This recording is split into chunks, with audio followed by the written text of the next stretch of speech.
Well, a lot of people claim that Mable was a controlling bitch, and I feel that that was sexism at its best. I think that Mable was one of the most important women of the century. She was my aunt. She was married to my uncle, my father's brother. I think she herself was a very complicated, complex mixture and could be different things to different people. People were what she dealt in, and she liked the talented, the innovative, the exciting, and she liked to stir up not trouble for trouble's sake, but because it was exciting. Other people in my family have told me that she was a real strong-willed and actually pretty difficult person.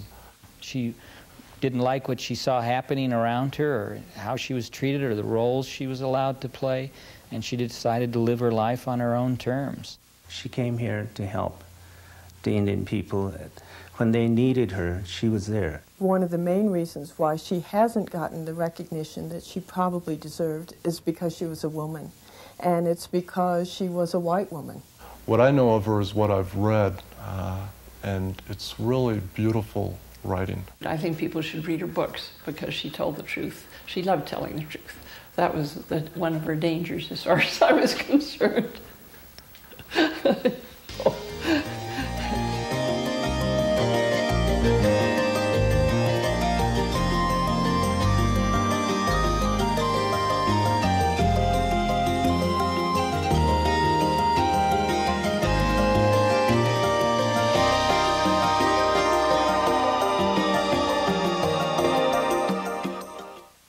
Her role was often just dismissed as being, oh, well, she was a wealthy white woman. And people were not looking at what were some of the deeper motivations. It's a very neglected story. Mable Ganson was born on February 26, 1879, to a wealthy family in Buffalo, New York. Throughout her early childhood and late adolescence, Mable would encounter the experiences that would lay the foundation for her life's journey. She would meet one of the most important people in her life, Violette Chilito, who would introduce her to the works of great literature and art. Mable would become enamored with such writers as F. Scott Fitzgerald, Walt Whitman, and William Shakespeare.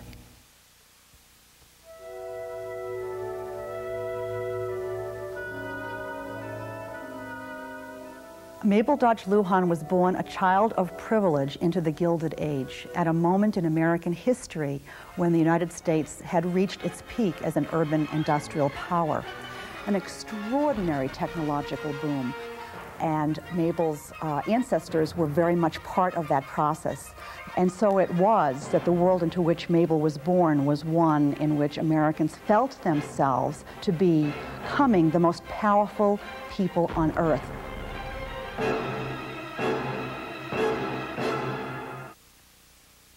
What made her life in that home to her a tragedy, and a haunting tragedy that stayed with her for all of her life, was the fact that her father and mother, though they had all the money in the world and social prestige any human being could want, had no love for one another and nothing to do, ultimately being empty in terms of any kind of spiritual or ethical conviction.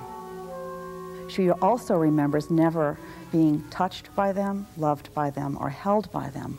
Mabel's parents seem to have been incapable of affection for anyone, each other or for their child, and so as a young girl growing up, she spent a lot of time alone in her room in what she felt was a devastating silence, a silence that was both a silence because no one was there to talk to, and an internal silence, a sense of non-being, that she didn't even exist as a human being.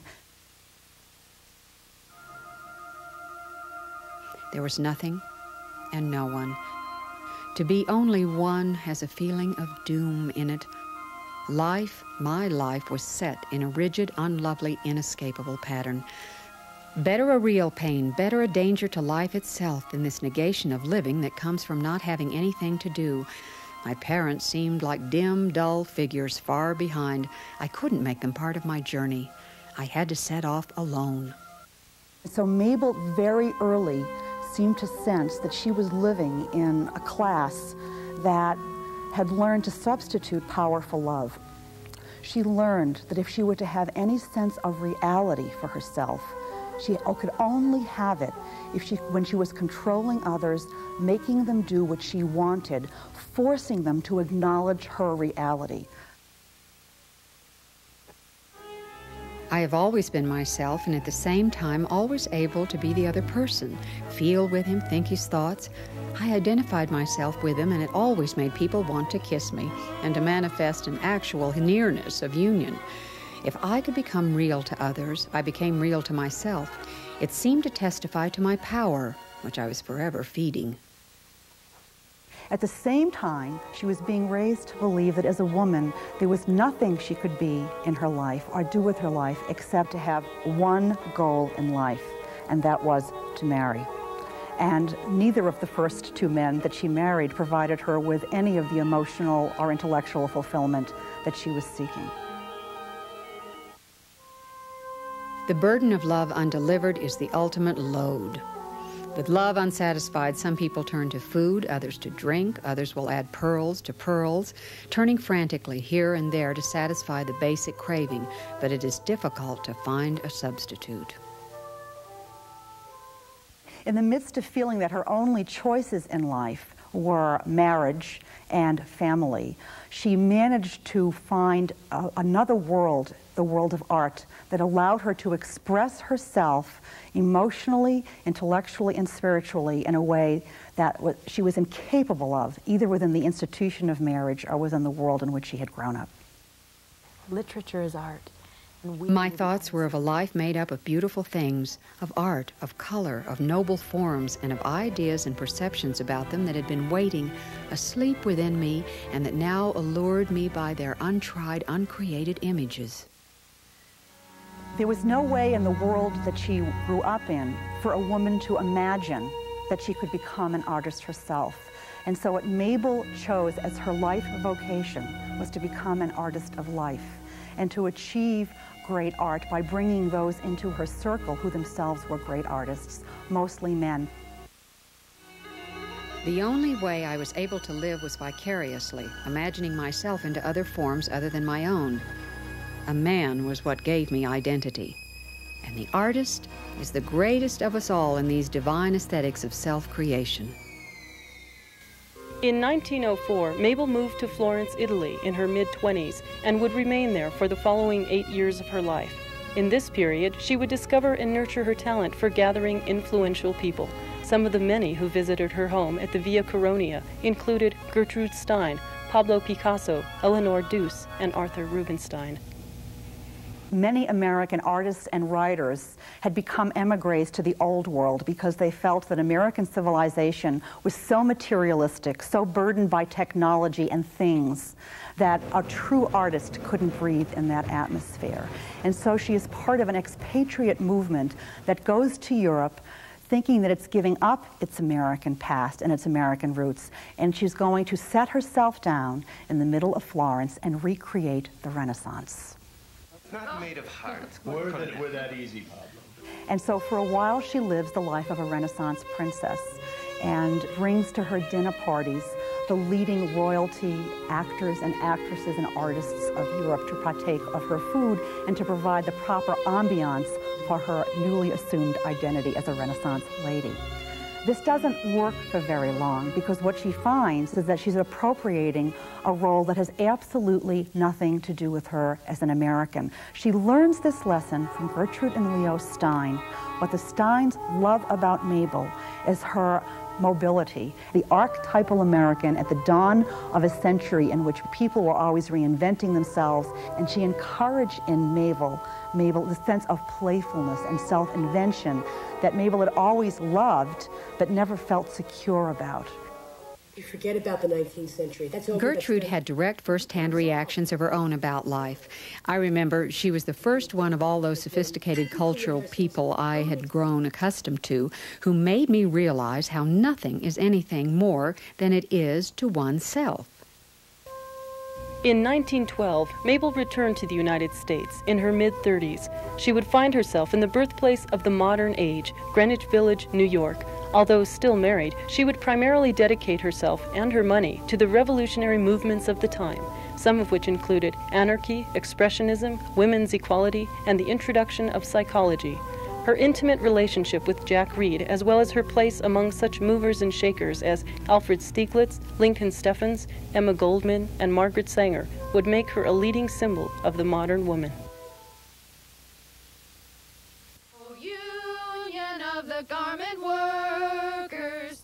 What's different in 1912 from 1900 when she leaves is that for the first time you have a generation of Americans who recognize that the cost of America's coming to age as a major industrial world empire has been too great in terms of what it has taken out of the lives of the working class men and women and the immigrants who have helped create that wealth.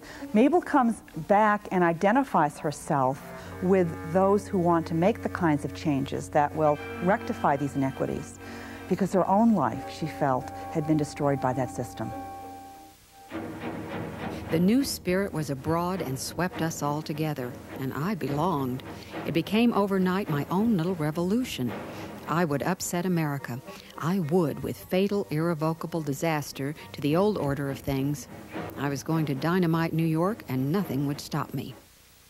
She becomes a mistress of her age, and she partakes in every one of these movements to make herself available to anyone who has a cause that promises to transform the United States from a class-bound materialist empire into a world where there is greater social justice, and particularly a world in which there is greater social and economic and sexual equality between men and women.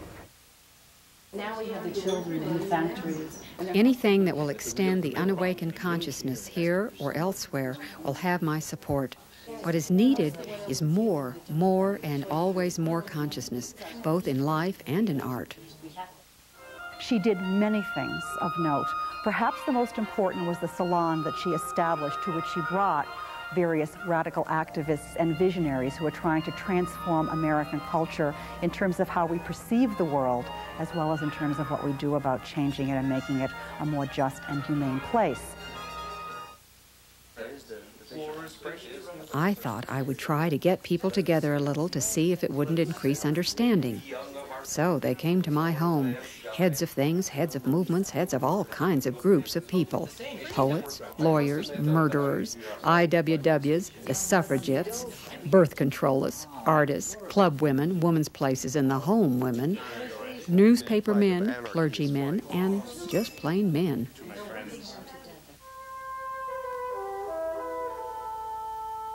In the midst of this whirlwind of political and social activity, during which Mabel, for the first time in her life, found her own voice and a venue for her imagination and energy, she meets Jack Reed, one of the young bohemian revolutionaries of Greenwich Village. And he is out to become a mover and shaker who is going to change the world. That's brilliant. Well, we can stage it. I knew he couldn't have done it without me. I felt that I was behind him, pouring all the power of the universe through myself to him. As soon as they became lovers, she subordinated herself, her activities, and her concerns to her need to feel that she was the center of his life, and no woman was ever going to be the center of Jack Reed's life. This is so fundamental. Is it what feminism is all about? I know all women go through this, but must they go on going through it? Are we supposed to make men do things, or are men to change? Ultimately, she breaks it off because she realizes that herself is going nowhere. For the mature woman, there is only herself, free and alone in the brotherhood of man, bearing her own security within her soul.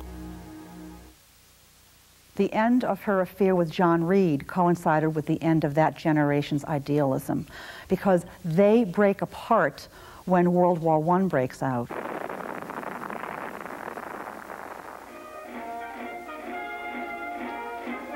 During World War I, the only thing that seemed to matter anymore was whether or not one was 100% American.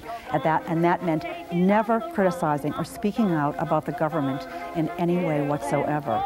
And the hopes and dreams of her generation that social reform and economic reform would change the lives of America's most oppressed people become the last thing on the American agenda. The disillusion that infected her radical friends is beyond telling in its profundity.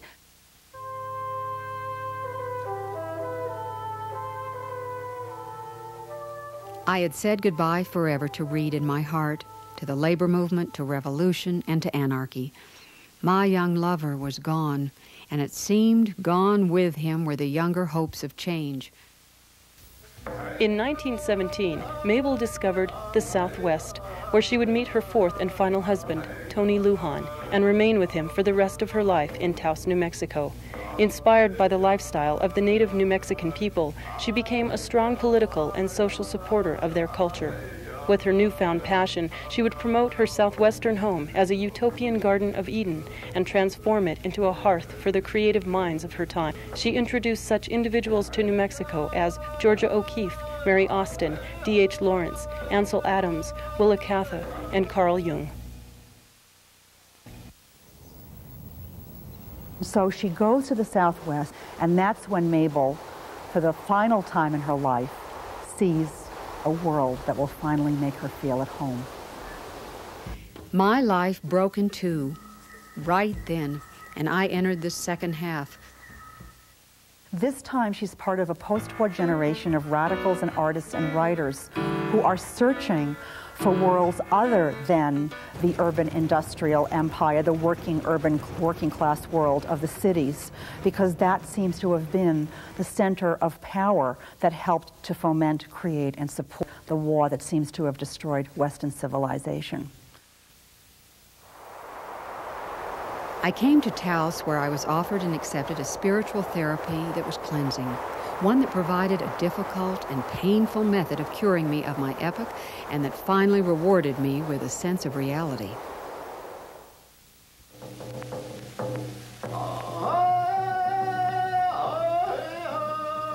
Then she meets Tony Luhan, a Taos Indian. Tony introduces her to a new world that had solved, she thought, all of the problems of Western civilization that she had struggled with from the time that she was a child, that lived in peace, in harmony with the land, that was not particularly interested in material wealth, where there were no observable class differences, where both women and men were central to religious worship, both central to the economy and the work that helped to support the community and the family life. And most important to her, as somebody who is interested in transforming culture, art and ritual and symbol are the very center of their lives. As I stood there facing Tony when he spoke to me, perhaps it was only an instant in time, yet I was by grace born in that flash as I should have been years ago inducted into the new world. The earth and Tony were identical in my imagination. I longed so to simply be as they were. I wanted to be part of this place without seeming to try. But we keep on trying, don't we? We who do not belong, but so want to belong. She decides that she can become, through her love with Tony, a bridge between cultures, who by writing about the Indian world and by bringing the world's and country's greatest artists and visionaries out there to see it and to feel it, transform the consciousness of Anglo civilization. The bridge between cultures. I must bring artists, thinkers, the great souls to Taos. Spread a gospel that would redefine the culture of Anglo-America. Make my new home the place they would come to make my experience, my material, my Taos, and to formulate it all into a magnificent creation. Mable managed to bring out to Taos, either by inviting or having others invite them, some of the most interesting, creative people of her times.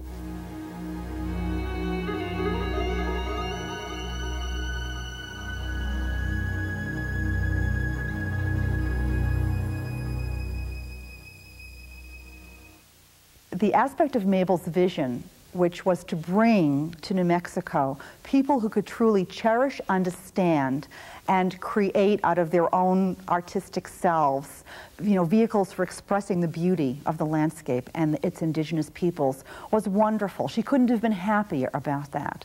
But in terms of her larger scheme of making Taos a kind of utopian communal model for a new world order, no way did that work. And in fact, some of the unintended consequences was to bring in hordes of tourists and real estate developers and others who had the absolute opposite visions of what Mable Dodge Luhan dreamed, and who turned northern New Mexico into a playground for the rich and leisured class that she had thought she had abandoned. I just couldn't stop wondering about the Indian nature and the secret at its core. I wanted to be like them and felt in an obscure way that if I looked and acted the way they did, I would be. I will be like them. You see, with Tony and the Indians, there is not I will. They come on into the plaza, business, busyness, a lot of activity ending in nothing. So she sets about to publish her memoirs as her final, penultimate statement in her own voice for all time, saying what it was that she had hoped to be, what it was that she was critical of in the world in which she was brought up, to help her fellow Americans learn the lesson of how not to be what she was. That is, a striving, grasping, manipulative, power-hungry person who tried to use others to express her own life force.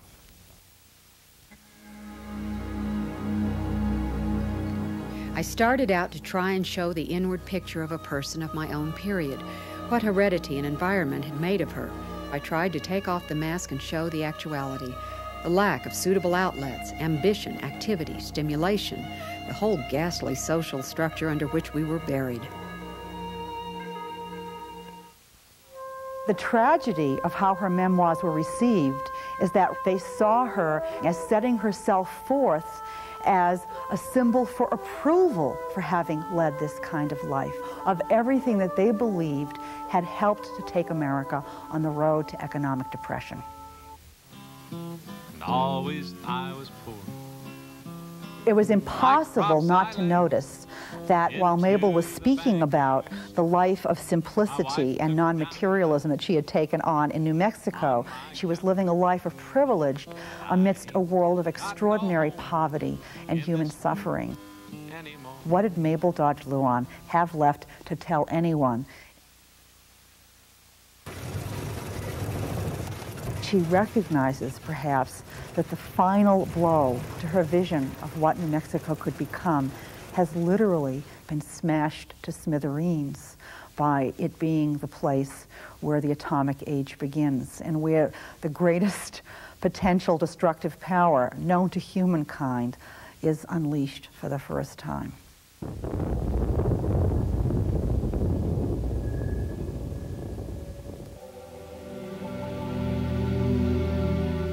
I think she would like to have been acknowledged as a woman of importance in her own time, who had really contributed to creating a new American culture and a new American vision of how individuals should relate to one another, to the land, and to the various peoples that they lived with on the land.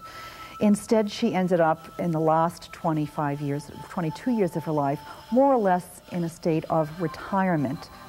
She lives a much more privatized and quiet life in the 1940s and 50s. There are times of terrible stress and strain when she and Tony drink, become alcoholic. She's very sick for a while. She undergoes a series of operations.